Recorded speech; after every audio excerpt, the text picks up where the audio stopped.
The Sons and Daughters Podcast. Discover and walk in the life that Jesus lives inside of you. Hosted by Andy and Tina Hayner, leaders of Full Speed Impact Ministry.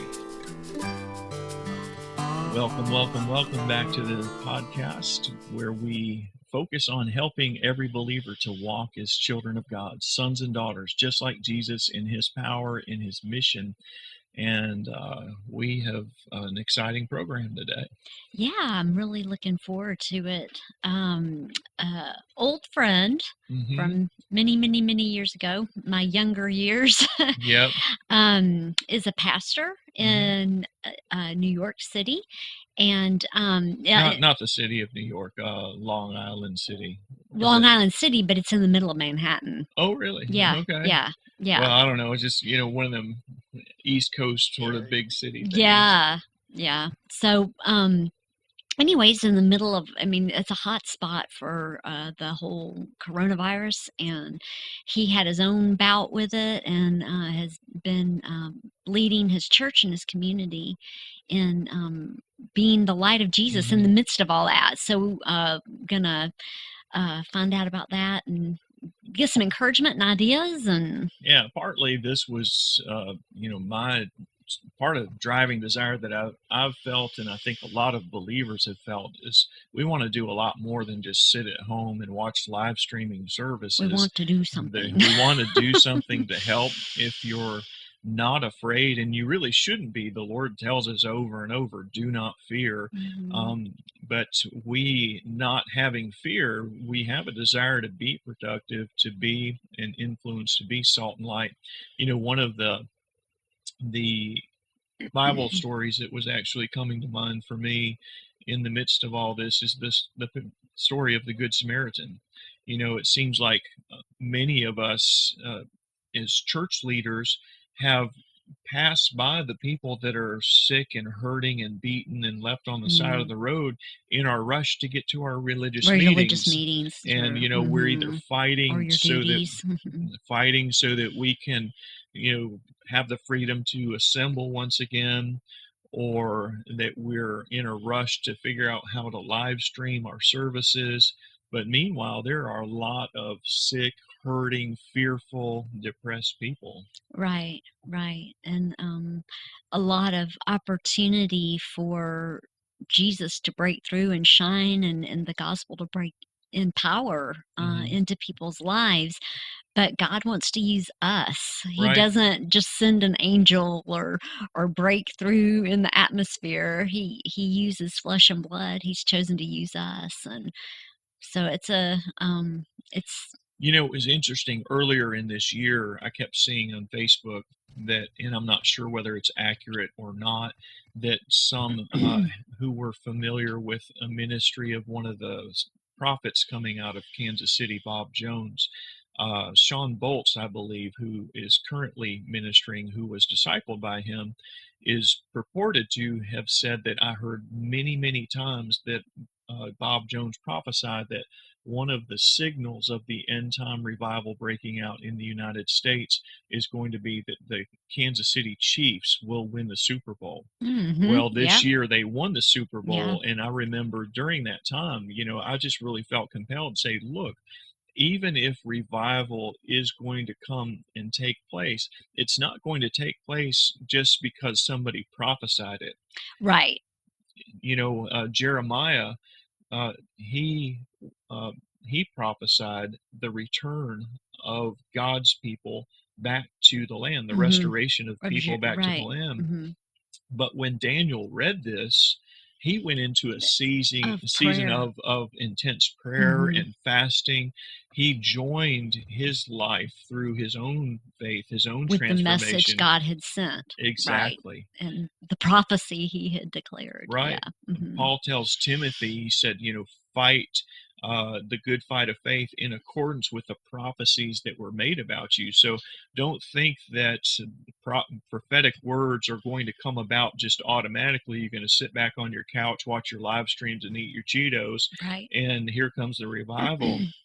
It's going to come about through God's people. Stepping out in prayer, in faith, making transformation. Well, and then here down the line comes the COVID-19 right Yeah. on the heels of that. And it seems like many people who were all excited about revival have, you know, thrown everything overboard. Unfortunately, I think a lot have not. And those are Mhm. probably the majority of the people that listen to the Sons and Daughters podcast. Right, they're ready to move Ready to and do ready to something. have some action. Yeah. Yeah, yeah, and looking for opportunities and yeah. Yeah. I know I am. Yeah. If any of you watching the video version of this might notice I'm speckled in all kinds of paint. Because Uh, we've got some things around the house we can get done in the meantime too. yeah, we had a bathroom remodeling Yeah. project that, If you're not going to do a conference, you can paint my bathroom. yeah, yeah. If you're not going to go help them people, I've got some things for you to do. God loves me, and my wife has a wonderful plan for my life. But anyway, so Yeah. we just are very excited about being able to uh, meet with our guest today.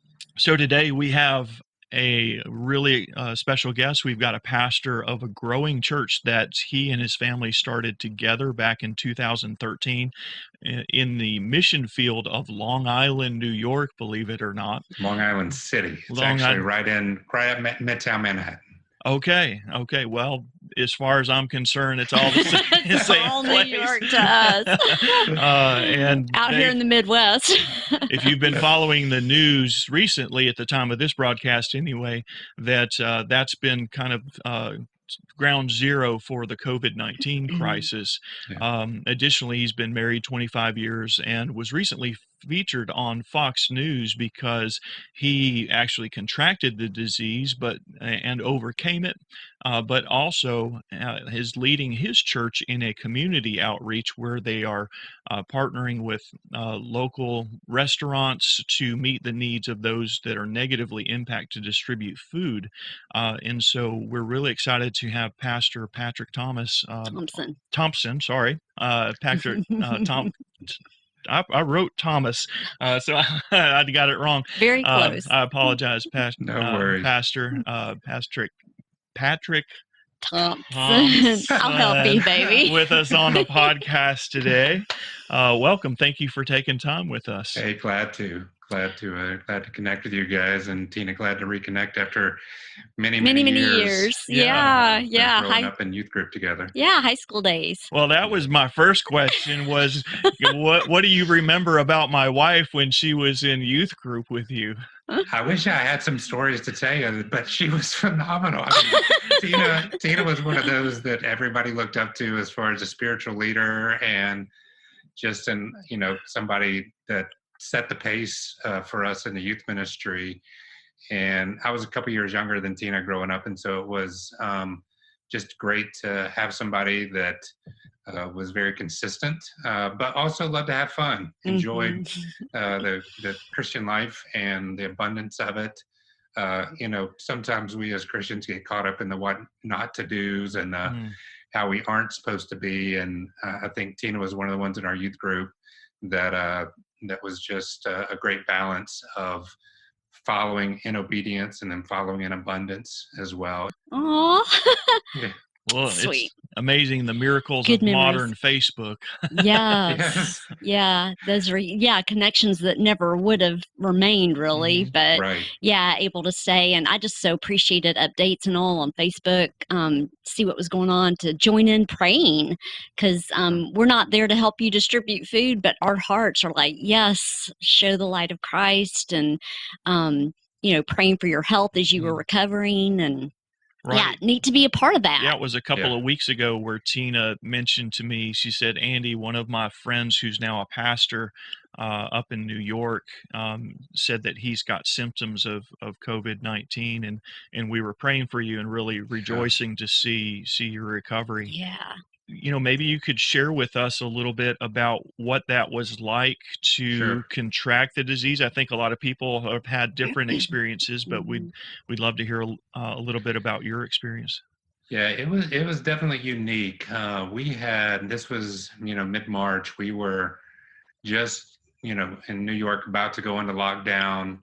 Schools had just closed. Were meeting to launch our relief efforts knowing that there were going to be people in need. And, we were taking basic precautions then as far as social distancing and not having too many people in a room. But, mask and gloves were not the norm at that point yet. Yeah. And on a Saturday, that evening, I began to feel a little symptomatic. Just maybe a cough was more than normal, a little bit of aches. And I thought, well, if I'm running a fever, not too much. And so I marked it down, but I really didn't think about it. The next morning, I woke up, we did our online church service. And almost immediately after that, I told my wife, Katie, I said, I think I might be running a fever. And we took my temperature, and it was almost 102 at that point, and I could feel the body aches beginning to come on. And so, we had as much information that was out in mid-March about it at that point. We knew to go ahead and isolate. And so, we live in a 900 square foot apartment here in New York. And so the idea of isolation, many people would say, I'm going to go isolate to my 900 square foot bedroom. Right. So Go stand in the closet. Exactly. By Sunday night, I was having difficulty just walking without pain from the bedroom, from our bed to the bathroom, which is 10 steps, Yeah. It's not down the hall or anything. It was literally just 10 steps from my bed. The body aches. You could the breathing began to be a little bit more shallow, and the coughing came on. And the thing that hit me the most, as much as anything, was just this like a vice grip type of a headache that came on. And for the next 4 or 5 days, it was difficult to get out of bed. It was difficult to do anything. That Sunday night, I was able to get tested, and in a couple of days, the test results came back positive. At the time, the doctors just told me to take Tylenol and Robitussin for the cough and get as much rest and eat well and drink plenty of water.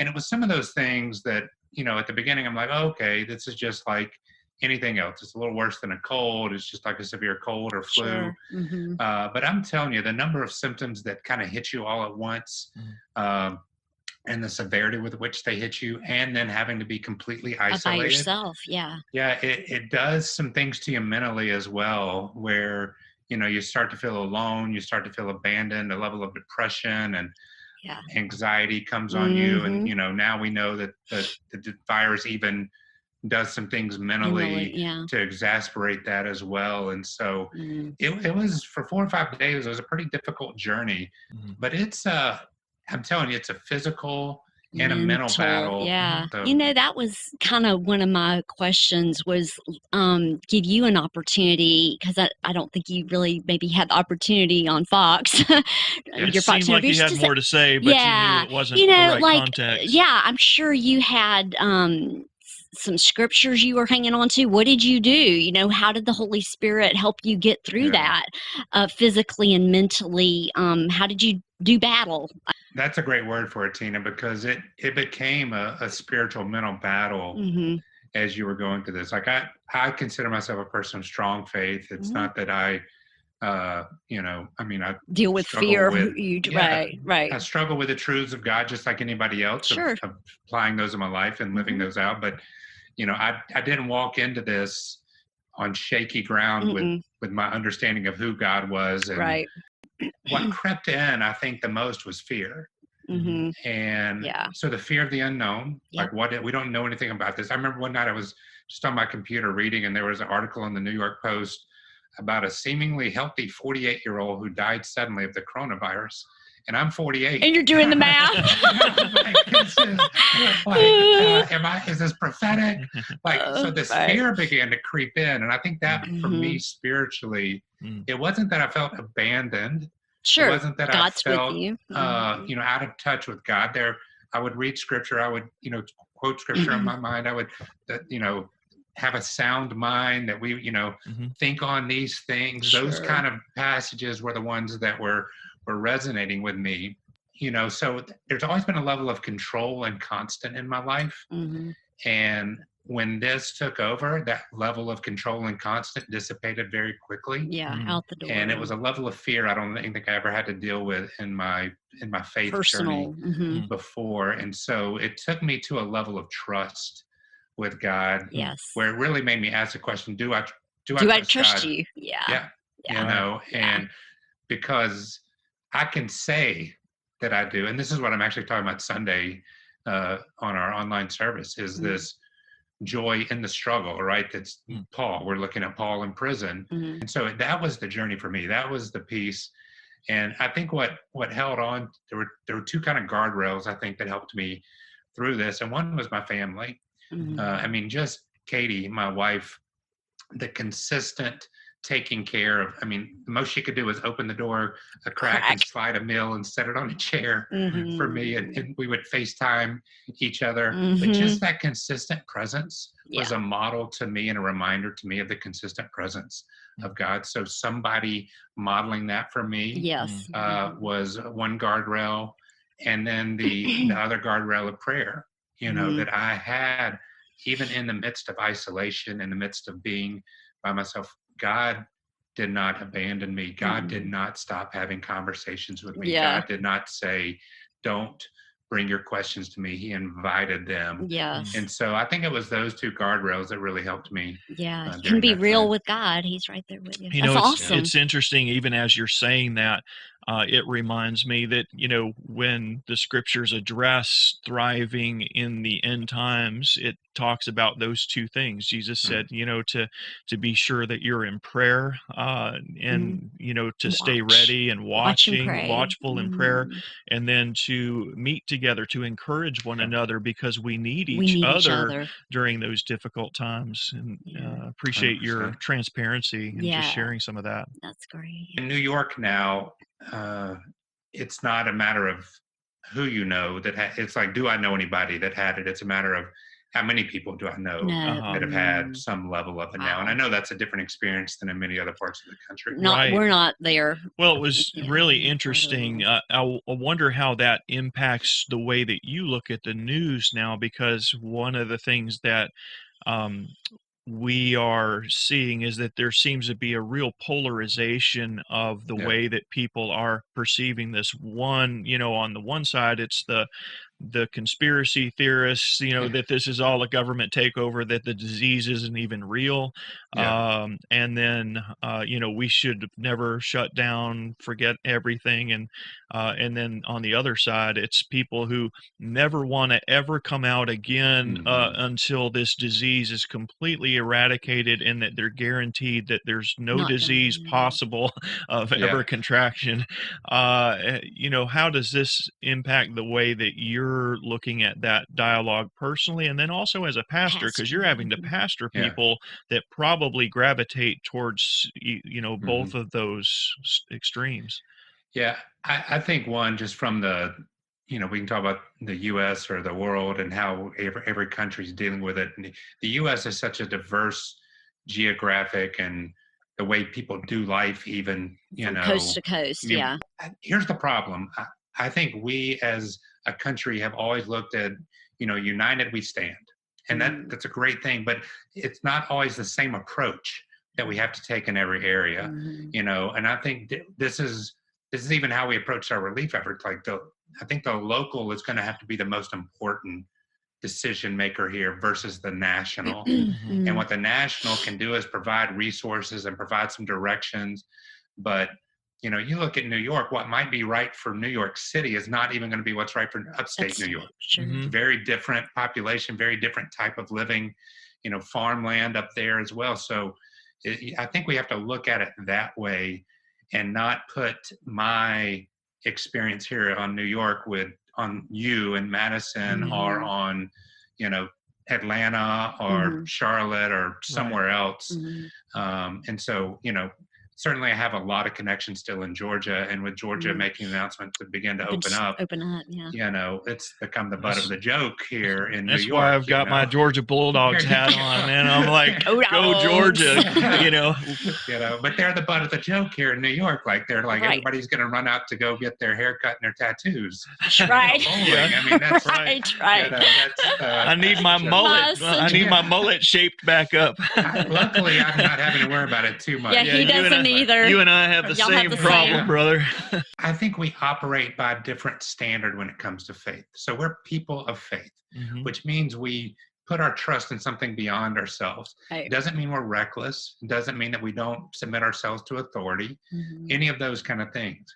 But what it does mean is we have to approach this with a different mindset. And the way I've seen churches handled it is they either fall into one of two categories. They either hide themselves and be like, let's just retreat until this gets back to normal and then we'll come back. Right. And that's one approach. And I think that's the wrong approach. I agree. Or you can be a part of the healing process. Correct. And this is where I think God calls us to be both peacemakers, to bring life to, light to darkness, bring salt to the, be a light and salt, and then be a fragrance of life to those that are perishing. That's Right. part of the healing process. And that doesn't mean you have to run out, or doesn't mean we have to demand the right to meet. But what it does mean is that we ought to figure out what we as a body of Christ can do in our local setting to best help those that are vulnerable and best set the platform for a healing environment on the other side of this. I truly believe that how we handle this as a church, not just our church, but the church in general, Right. is going to be, it's going to determine the platform that we get to speak from after this. Right. Yes, I agree. So, that's one of the reasons we wanted to have you on the podcast today, is because you had mentioned, or it was talked about in the Fox interview, not only that you had recovered from COVID-19, but also that your church was leading a local effort to minister to your community.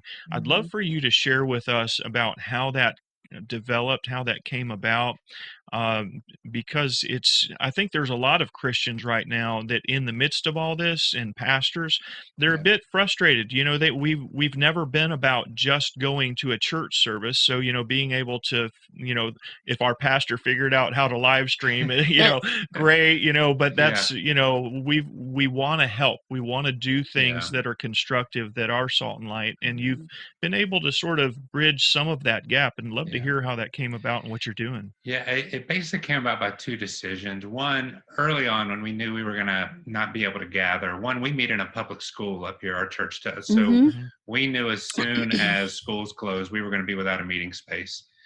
And so we had to make a decision at that point. Do we try to replicate what we do on Sundays online? And we quickly made the decision to say, no, we're not going to replicate everything. The environment, and I'm not pushing them back against that. There are churches who have media ministries that are used, they seamlessly went into this, but I said, we're basically going to have a family gathering time. If you watch our services on Sunday, it's me and my wife sitting on the couch doing a devotional time together. Our worship leader's at his apartment on his keyboard. We have a prayer time. But I basically didn't want to spend more than one day prepping for what we were going to do online, because I knew we were going to need to be in helping mode, in mobilization mode. So the first decision was not just to replicate and put all energy into replicating what we did. And then the second one, the phone call actually to launch these relief efforts, came from a friend of mine who works with our local PTA. She works in crisis management. We were neighbors for about 3.5 years here in New York, across the hall neighbors, and have been family friends, deep friends now for 7+ years. And she was like, what can we do? And here was the decision. She's not of Christian faith. She's Jewish. Many of the other people that I have contacts with in this neighborhood are not of Christian faith. So the other decision I had to make was, this going to be something we were going to do alone, or something we were going to do in conjunction with our neighborhood? Right. And this is where I think sometimes we as Christians fall a little short, is we say, all right, what is our church going to do? Sure. And we start to isolate in that manner, versus what can our church do in conjunction with people of goodwill, throughout the neighborhood. Right. Like a man of peace. We are part of this neighborhood. Yep. Sure. That's why you're there. Yes, exactly. It's incarnational living, versus isolational living. And so Kelly and I talked, and we began that process. We gathered some other community leaders together and launched a very simple idea, which we wanted to do 3 things: provide meals, hot meals each day to those that were vulnerable. And that basically came out of knowing the schools were going to be shut down. Right. And basically the schools have been providing 2 meals a day to students, breakfast and lunch. Mhm. And so we wanted to replace that in some way, but then also realize there were going to be others in need. Sure. We wanted to support the local food pantries that were already distributing food, of gathering more resources and getting it to them. And then we wanted to mobilize any volunteers and financial resources to accomplish those two things. So we came up with a very simple strategy that maximized our network within the neighborhood. And we came up with a beautiful model of approaching restaurants and offering them $5 per meal that they would provide to be distributed. Our first week, we paid restaurants for about 1,200 meals. This week, right now, we're paying restaurants for 5,000 meals. Oh, Wow. wow. And that's the model. But here's what I would say to churches is there's something you can do. All right. So maybe you have a kitchen in your church that you can, under the right regulations, have some people come in and just prep some pasta and sauce and donate it out to a hospital for lunch, or people in need. There's ways to use the facilities you have and the manpower you have to do this. I don't think this is a spiritual retreat. I think this is a time to be on the spiritual front lines. Right. And that's why we made that decision to do that. And I think God has honored that along the way. Can Yeah, I I agree. ask you? You probably know many of the volunteers that are helping to deliver meals and stuff. Have you heard back? Had some feedback about opportunities for people to share the gospel, even if it's just Yes. God loves you. I Or mean, just building relationships in even order, amongst the volunteers. even in order to like bridges for the gospel. Mhm. And So here's the beauty of that, Tina, is a lot of our volunteers are not our church members. They're not believers. sure, because you've integrated. Yeah, but the beauty is they all know I'm a pastor. They know our church members that are serving alongside. And the beauty is in the conversations that we've been able to Around have it, yeah. in that integration. Yeah. Even the very first week, we were working in our church office, which don't get blown away. It's a 600 square foot, basement. We're not impressed. We have, yeah.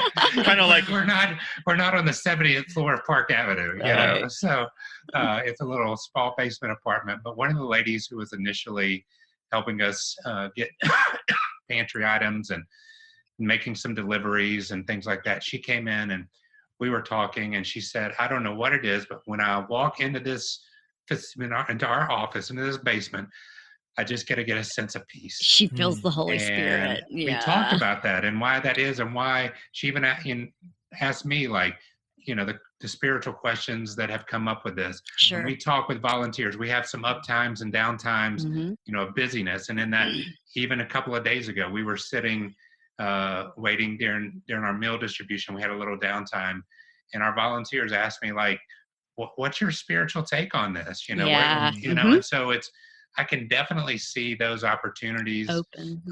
for the gospel to be made known. And, Yeah. New York is a different place. We often describe it. People talk about the darkness of New York, and I don't like that word. I don't like when people describe where you live as like dark and desolate, right? But it's a place where people are distant from God. Sure. They are. And so I like the word distant better. And even in times like this, we're finding the right opportunity to close the distance between them and their Savior. Yeah. Awesome. Right, to take a step. And I often have said, we're used to, especially in Southern Christian culture, talking to people inside of the spiritual red zone. Yes. So you could score on any play. Right. You might not, but you could. We oftentimes in New York, the conversations we begin, we're backed up on our own goal line and we got 99 yards to go. And so I'm looking at this as multiple first downs, Right. Times that we're moving the ball down the field. And at the end of this, I think there's going to be a platform for those that were really engaged with this. Like our first gathering back is going to be a celebration Yes. of what we did. And we're going to invite every recipient of a meal. We're going to invite every restaurant that prepped a meal, every volunteer who served. And we'll celebrate them, but we'll also, in our environment, get to talk about the gospel. God. And so that's kind of how we've looked at this. And I've just seen it over and over again. I mean, just even a quick, thing with the Fox News. It was great to be able to get on do and that, how many ever people heard that. But afterwards, one of the producers of the show called me and said, do you have a few minutes to talk? And I said, sure. And she said, I just want you to know your story has really touched me. This has kind of broken my faith and I Mm. kind of, dismissed God in all this. Sure. And Mm. for the next 10 minutes, we just had this very authentic conversation about Conversation. how to ask God the right questions and what does the gospel, how does it play out in all of this? And Mhm. Right. it was Mhm. just amazing in those moments. And that's what we're counting is Yes. the Right. amazing one-on-one Yeah. conversations Mhm. Mhm. um, that are Mhm. happening in this. Yeah. Yeah, it That's seems like in awesome. crisis, many people blame God for everything that goes bad, and one of the verses that we often point people to is that God is our refuge Refuge. and our help Help Yeah. in in times of trouble. trouble. He's Mhm. not our trouble; He's our help, and He's Yeah. Mhm. ever present with us. Yeah. One thing I wanted to ask before we let you go is in the midst of all this, it seems like many churches are having to, not meet just because of government regulations. There's some that went forward with meeting.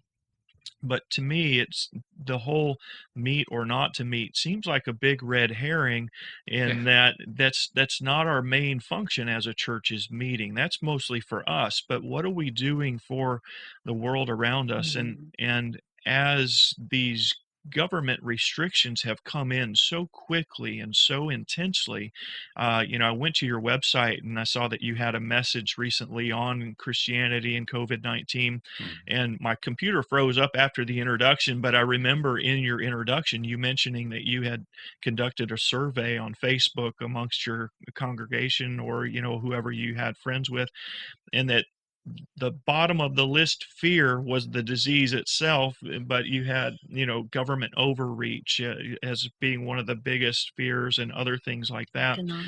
Mhm. I would love to hear from you your perspective. I really feel like there's a shift that's happening, that the church is going to have to rediscover how to do church in a decentralized way in the case of not having a congregation, the freedom to gather as congregations. It's almost kind of I see it almost as a wake up call, but I'm not sure that many pastors have that perspective. I think a lot of them have rushed to, we got to figure out how to live stream, but what Yep. happens the next time when the internet shut down? Mhm. You Yeah. know, I mean, even right now at 10 o'clock on Sunday mornings, Facebook Live freezes It's up so mhm. bad, you Yep. might as well be shut down. So Mhm. I'm just wondering how Yeah. you as a pastor are seeing this in terms of the church's future. Is this impacting the way that your perspective of ministry? So I think my thought on that falls with, if you use the COVID-19 virus as a impetus for both the health issue and the spiritual issues that are being shown, like, the virus has exposed the vulnerabilities of people with their health issues, the vulnerabilities of our societal care for each other and all that stuff. But I think it's also shown the vulnerabilities of our church, in that what it's revealed for many of us is how much energy, time, and focus we've given to just gathering. Yes. Mm, Mhm. Like, if it boils, like I talked to a guy the other day and I said, "What are you doing?" He's on church at a large church staff, and he's like, "I'm really not doing much right now." Like Mm. time. He's like, "I have a lot of free time to think right now," mhm, Mhm. and because the task of prepping for Wednesday, prepping for Sunday, prepping for this, the meetings of the church, not that they're bad, but it just has shown how much energy, time, and resources we've been putting toward gathering instead of going.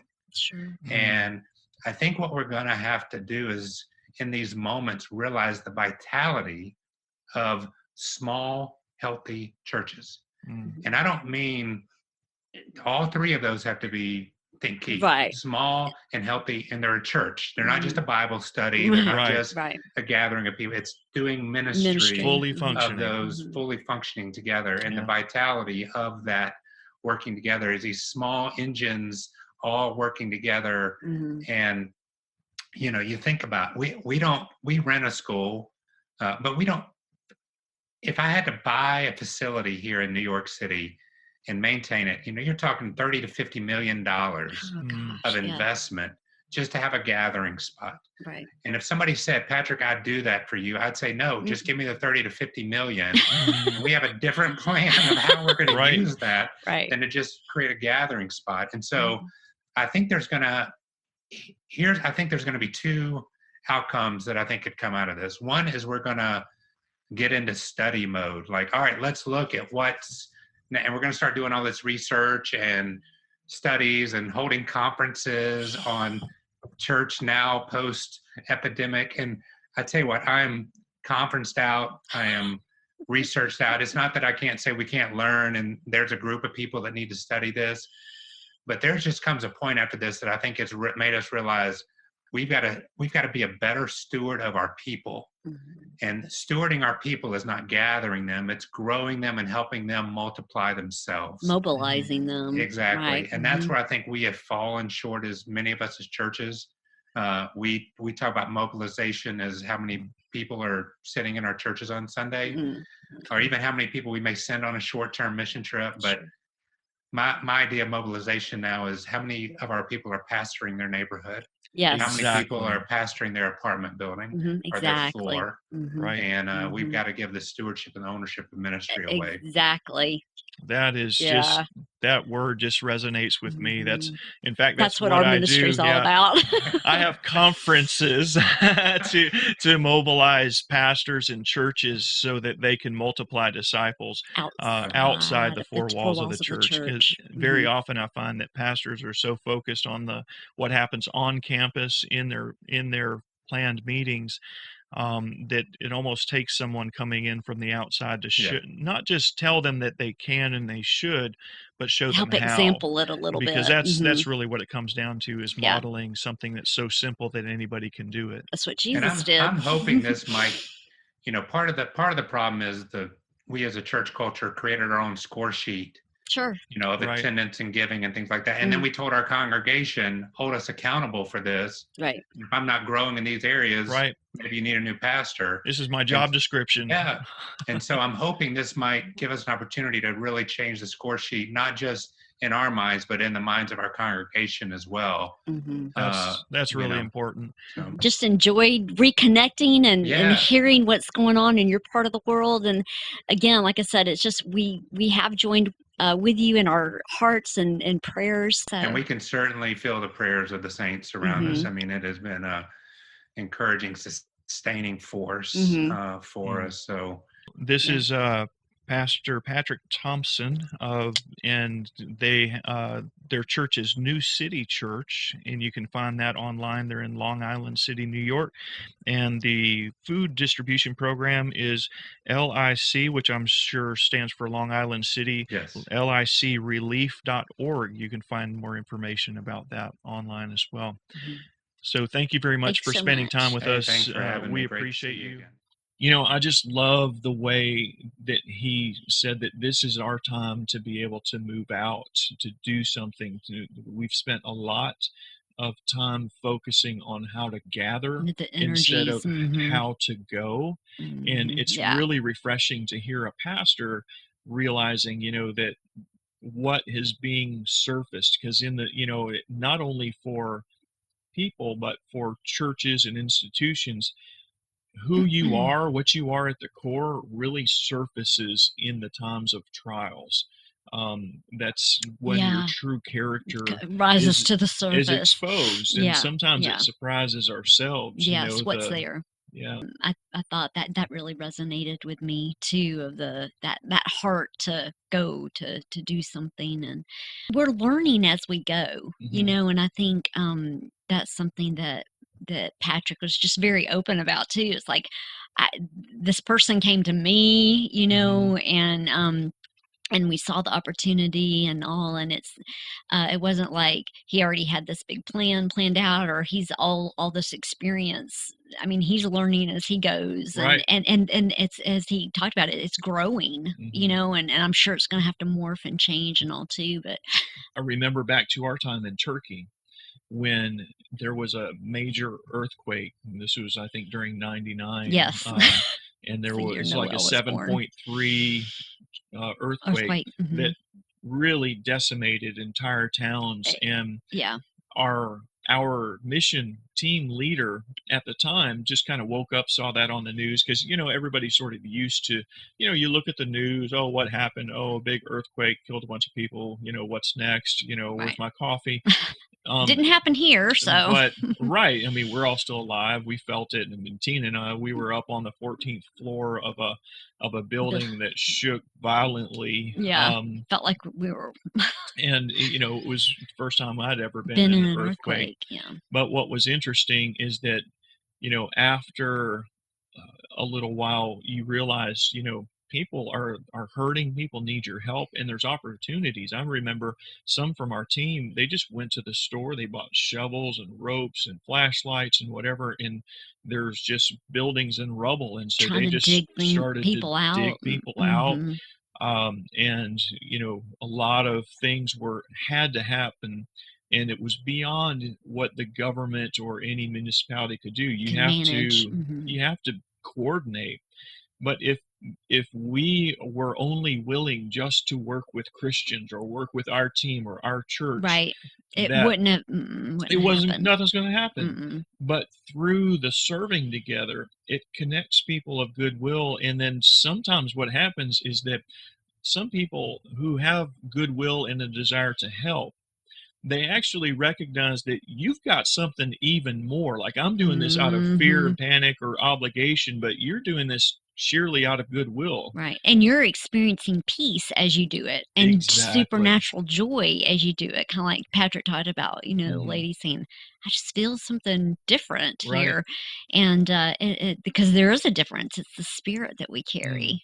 This battle kind of chose him. He Mm-hmm. was uniquely positioned for an across the hall neighbor. Mm-hmm. Yeah, God had already set that up And so years ahead. the building of that relationship, you didn't realize how crucial that was. And so I think sometimes it's nobody really knows what to do, but God's looking for people who are willing to step out, to take some Mm-hmm. initiative, even when it seems like, wow, this is just too big. What can I do? Mm-hmm. You can do something. You don't have to do everything. Just start Mm-mm. doing something, and it's amazing what will happen. I think of how there were 5,000, that needed to be fed. Right.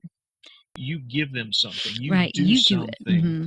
If we haven't done anything, there's nothing to gather up. There's nothing to steward. There's no abundance. And so it's really important that we take the time, the effort, the creativity to do something, to find a way that we can. I loved his evaluation of his church and his pastoral ministry. Not how many do we have gathering, but how many of my people right now are shepherding their neighborhoods, their apartment Right. complexes. Their floor in their apartment. And have I prepared them to be able to do that? Mm-hmm. We got to do something. We start somewhere with something. Yeah. And more light comes. Yeah. And the Holy Spirit fills it. Just earlier this week, I was praying, and it was a rebuke to me, and I don't mind sharing where God sort of gets on my case a little bit. And I said, God, what can I do? And you know what his answer to me was? Something. That sounds like him. And that goes in my heart sometimes too. Oh, I love you so much. I did do something. You did. You painted my bathroom. Yeah, Thank that you. was something. That was something. Nothing. And I feel the love. Yeah. Well, with that, brothers and sisters, we're going to sign off for today, but we want to encourage you to continue to know and experience the love of the Lord your God. He is not just out there somewhere. He's your Father. He's made you sons and daughters. He's put Jesus Christ in you so that Jesus can live his life through you. And so we want to encourage you to continue to walk with him. If you're looking for additional resources that you can grow and carry on the conversation, we've started a Facebook group, the Sons and Daughters Podcast Facebook group. So if you go to that, we'll continue the conversation there. These podcasts are available through all your major distribution points, and we encourage you to rate these so that others can find out about them. And then also, if you would like, check out our website, fullspeedimpact.com. where you'll learn more information about our ministry and different resources, including the Full Speed Impact Academy, our online mentoring program that is done on a love offering basis and self-paced. So God bless you. Have an amazing day. Walk with Jesus and impact with His